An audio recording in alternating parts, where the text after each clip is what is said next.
దేవుని వాక్యంలోకి వెళ్దాము. అంశము కీడుకు చేతులు కల్పుట. కీడుకు చేతులు కల్పుట. నిర్గమకాండం 16వ అధ్యాయాన్ని మనం చూద్దాము. తరువాత ఇశ్రాయేలీల సమాజమంతయును ఏలీము నుండి ప్రయాణమైపోయి వారు ఐగుప్తు దేశంలో నుండి బయలుదేరిన 2వ నెల 15వ దినమున ఏలీమునకును సీనాయికిని మధ్యనున్న సీను అరణ్యమునకు వచ్చిరి. ఆ అరణ్యంలో ఇశ్రాయేలీల సమాజమంతయు మోషే అహరోనుల మీద సనిగెను. మోషే అహరోనుల మీద ఏం చేసిండ్రు? వీళ్ళు సనిగిన్రు. కీడుకు చేతులు కలుపుట అంటే ఇదే అనేటటువంటిది జ్ఞాపకం ఉంచుకోవాలి. ప్రజలందరూ కూడా ఏం చేసిండ్రు? ఆ అరణ్యంలో ఇశ్రాయేలీల సమాజమంతయు మోషే అహరోన్ల మీద సనిగెను. ఇశ్రాయేలీలు మేము మాంసము వండుకొను కుండల యొద్ద కూర్చుండి తృప్తిగా ఆహారం తినున్నప్పుడు యెహోవా చేతి వలన ఏమి చావకపోతిమి? ఈ సర్వ సమాజంను ఆకలి చేత చంపుటకు ఈ అరణ్యంలోనికి మమ్మను అక్కడ నుండి తోడుకొని వచ్చితరని వారితో అనగా, ఇలా ఉద్దేశం అంతా కూడా మాంసాహారం మీద ఉంది, నాన్ వెజ్ మీద ఉంది. కానీ దేవుని యొక్క దాసులు చెప్తున్నటువంటి మాటల మీద వారికి ధ్యాస లేదు. వారిని వ్యతిరేకించేటటువంటి ఆలోచన కలిగి ఉంటున్నారు. ఇశ్రాయేలు ప్రజలు సీను అరణ్యంలో తిరుగుట, రొట్టెల కోసము ప్రజలు సనుగుట గురించి రాయబడి ఉంటూ ఉన్నది. మాంసం కొరకు, రొట్టెల కొరకు సనగడం అనేటటువంటిది మనం చూస్తూ ఉన్నాం. ఇశ్రాయేలీలు ఎందుకు అనంటే, దేవుడు మన్నాను కురిపించినప్పటికీ, మన్నా ద్వారా దేవుడు పోషించినప్పటికీ వారు తృప్తికరమైనటువంటి జీవితంలో లేరు అని అర్థమవుతూ ఉన్నది. వారందరూ కూడా చెడు కొరకై చేతులు కలిపినట్టుగా మనము దేవుని వాక్యం ద్వారా చూస్తూ ఉన్నాం. మత్తయి సువార్త 8వ అధ్యాయము 24వ వచనాన్ని మనం చూద్దాం. మత్తయి సువార్త 8వ అధ్యాయము 34వ వచనం. ఇదిగో ఆ పట్టణస్థులందరూ యేసును ఎదుర్కొన వచ్చి ఆయనను చూచి తమ ప్రాంతములను విడిచిపోమ్మని ఆయనను వేడుకొనిరి. యేసు ప్రభు వారిని కూడా ఆ ప్రాంతాన్ని వదిలిపెట్టి వెళ్ళమని చెప్పి వేడుకుంటూ ఉన్నారు. దేనికి చేతులు కలిపి ఉంటున్నారు? ఇలా స్వభావాలు దేనికి కలుసుకొని ఉంటున్నాయి? కీడుకు చేతులు కలుపుకుంటున్నారు. యేసయ్య ఉంటే చాలనేటటువంటి దాని నుంచి వెళ్ళి యేసు ప్రభు వారిని పంపించేటటువంటి దానికాడికి వచ్చి ఉంటున్నారంటే వీరు కీడుకు చేతులు కలిపి ఉంటూ ఉన్నారు. ఈ విషయాన్ని మనం కొంచెం ముందుకు వెళ్ళి చూస్తే 28 నుంచి చూస్తే, ఆయన అద్దరినున్న గాదరేనీయుల దేశము చేరగా దయ్యములు పట్టిన 2 మనుషులు సమాధులలో నుండి బయలుదేరి ఆయనకు ఎదురుగా వచ్చిరి. వారు మిగుల ఉగ్రులైనందున ఎవడునూ ఆ మార్గమున వెళ్ళలేకపోయెను. వారు, ఇదిగో దేవుని కుమారుడా, నీతో మాకేమి కాలము రాకమునిపే మమ్మను బంధించుటకు ఇక్కడికి వచ్చితివా అని కేకలు వేసిరి. వారికి దూరమున గొప్ప పందుల మంద మేయుచుండగా ఆ దయ్యములు నీవు మమ్మను వెళ్ళగొట్టిన ఎడల ఆ పందుల మందలోనికి పోనిమ్మని ఆయనను వేడుకొనెను. ఆయన వాటిని పొమ్మనగా అవి ఆ మనుషులను వదిలిపెట్టి ఆ పందుల జోలికి పోయాను. ఇదిగో ఆ మందంతయు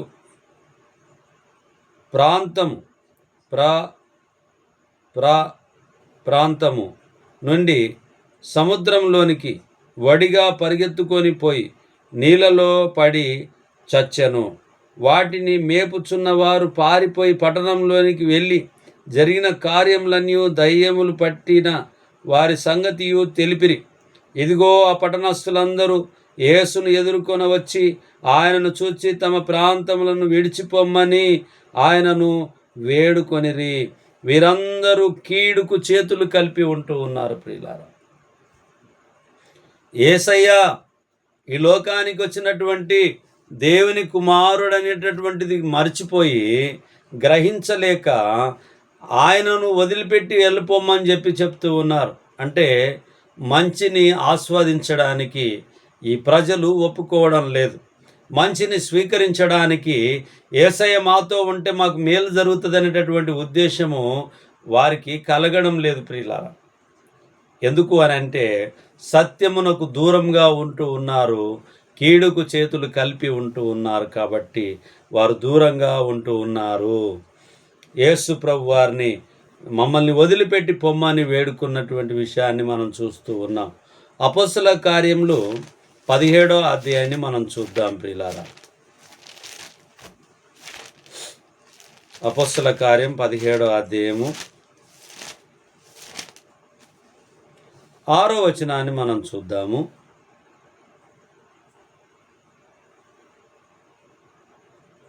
అయితే వారు కనబడనందున యాసోనును కొందరు సహోదరులను ఆ పట్టణపు అధికారుల యొద్దకు ఈడ్చుకొని పోయి, భూలోకమును తలక్రిందులు చేసిన వీరు ఇక్కడికి కూడా వచ్చి ఉన్నారు. యాసోను వీరిని చేర్చుకొని ఉన్నాడు. వీరందరూ యేసు అను వేరొక రాజు ఉన్నాడని చెప్పి కైసరు పట్టణములకు విరోధముగా నడుచుకొనువారు అని కేకలు వేసిరి. ఈ మాటలు వినుచున్న జనసమూహం పట్టణపు అధికారులను కలవరపరిచిరి. వారు యాసోను వద్దకు మిగిలిన వారి వద్దకు జామీను తీసుకొని వారిని విడుదల చేసిరి. ఇక్కడ మనం ఆలోచన చేస్తే 6వ వచనాన్ని చూస్తే 5 నుంచి, అయితే యూదులు మత్సరపడి పనిపాటలు లేక తిరుగు కొందరు దుష్టులను ఎంటబెట్టుకొని గుంపు కూర్చి పట్టణమెల్లా అల్లరి చేయుచు యాసోను ఇంటి మీద పడి వారిని జనుల సభ ఎదుటకి తీసుకొని వచ్చుటకు యత్నం చేసిరి. అయితే వారు కనబడనందున యాసోనును కొందరు సహోదరులను ఆ పట్టణపు అధికారుల యొద్దకు ఈడ్చుకొని పోయి, భూలోకమును తలక్రిందులు చేసిన వీరు ఇక్కడికి కూడా వచ్చి ఉన్నారు. యాసోను వీరిని చేర్చుకొని ఉన్నాడు. ఇక్కడ యేసు ప్రభు నమ్మినటువంటి వారిని, అపోస్తులను యాసోని ఇంటిలో చేర్చుకోవడం వల్ల వారిని ఈడ్చుకొని పోయారంటే చెడుకు కీడు చేయడానికి వారి చేతులు కలిపి ఉంటూ ఉన్నారు. ప్రియులారా, మంచి కొరకు వారి ఉద్దేశాలు లేవు. దేని కొరకు ఉంటున్నాయి వాళ్ళ ఉద్దేశాలు? చెడు కొరకు, కీడు కొరకు వారి ఉద్దేశాలు ఉంటూ ఉన్నాయి. కాబట్టి మనము మన విధానము, మన ఆలోచనను మనం ఆలోచన చేస్తే లోకంలో మీరు కూడా చాలా సందర్భాల మంచి కోరి ఆలోచన చేసి ఇబ్బందుల పాలు అనేక సార్లు అయ్యి ఉండవచ్చు. మీ మాటను అనేక సార్లు లెక్క చేసి ఉండకపోవచ్చు. మీ మీదికి దాడికి వచ్చి ఉండొచ్చు.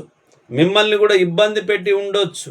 ఒకవేళ మంచి గురించి చెప్పి మీరు చాలాసార్లు మరి కోర్టుల చుట్టూ, పోలీస్ స్టేషన్ల చుట్టూ చాలా ఇబ్బందులు పడి తిరిగి ఉండొచ్చు. చాలా చోట్ల ప్రమాదాలు జరిగినప్పుడు కూడా ఇంతకుముందు ఆ ప్రమాదం ఎవరైతే చెప్పినరో, చూసినరో వాళ్ళు కూడా ప్రభు చట్టానికి జవాబుదారిగా ఉండడానికి ఉండే. ఇప్పుడైతే కొన్ని మినహాయింపులు జరిగి ఉంటూ ఉన్నాయి. మంచి చెప్పినటువంటి వారు, మంచి చేయాలనుకునేటటువంటి వారికి చెడు ఎప్పుడు చేతులు కలుపుకొనే ఉంటుంది. కాబట్టి ప్రియమైనటువంటి సహోదరులారా, అలాగని మేలు చేయకుండా ఉందామా అని అంటే మేలు తప్పకుండా చేయాలి. అలాగని కీడుకు ప్రతి కీడు చేయాలా అని అంటే ఎప్పుడు కీడుకు ప్రతి కీడు చేయవద్దు. ఎందుకంటే అది వాక్యానుసారమైనటువంటి జీవితము కాదు. కొందరు కలుసుకున్నంత మాత్రాన, కొందరు అలా ఉన్నంత మాత్రాన వారిలాగా మనం ఉండాలని అనుకోవడము అది దేవుని ఆజ్ఞలకు, దేవుని మాటలకు, దేవుని చిత్తానికి వ్యతిరేకమైనటువంటిదిగా ఉంటుంది. ఎందుకంటే మనం విశ్వాసం తొలగిన వారిగా ఉంటాము, భక్తిహీనులుగా అయి ఉంటాము. కాబట్టి అలాంటి వాళ్ళమే చెడు చేయడానికి చేతులు కలిపేటటువంటి వారిగా మనం ఉంటాము. ప్రకటన గ్రంథము 17వ అధ్యాయానికి వెళ్దాం ప్రియులారా. ప్రకటన గ్రంథం 17వ అధ్యాయము 13వ వచనాన్ని మనం చూస్తే, వీరు ఏకాభిప్రాయం గల వారై తమ బలమును అధికారమును ఆ మృగమునకు అప్పగింతురు. వీరు గొర్రెపిల్లతో యుద్ధము చేతురు గాని గొర్రెపిల్ల ప్రభువులకు ప్రభువును రాజులకు రాజునై ఉన్నందునను తనతో కూడా ఉండిన వారు తమతో కూడా ఉండిన వారు పిలువబడిన వారై ఏర్పరచబడిన వారై నమ్మకమైన వారై ఉన్నందునను ఆయన ఆ రాజులను జయించును. మరియు ఆ దూత నాతో ఇలాగూ చెప్పాను.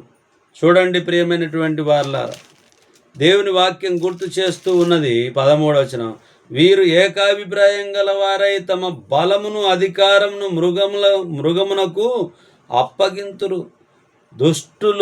దుష్ట శక్తులు ఏకమై గొర్రెపిల్లతో యుద్ధము చేయుట గురించి మరి ప్రకటన గ్రంథంలో మనకు చూపబడుతూ ఉంటున్నది.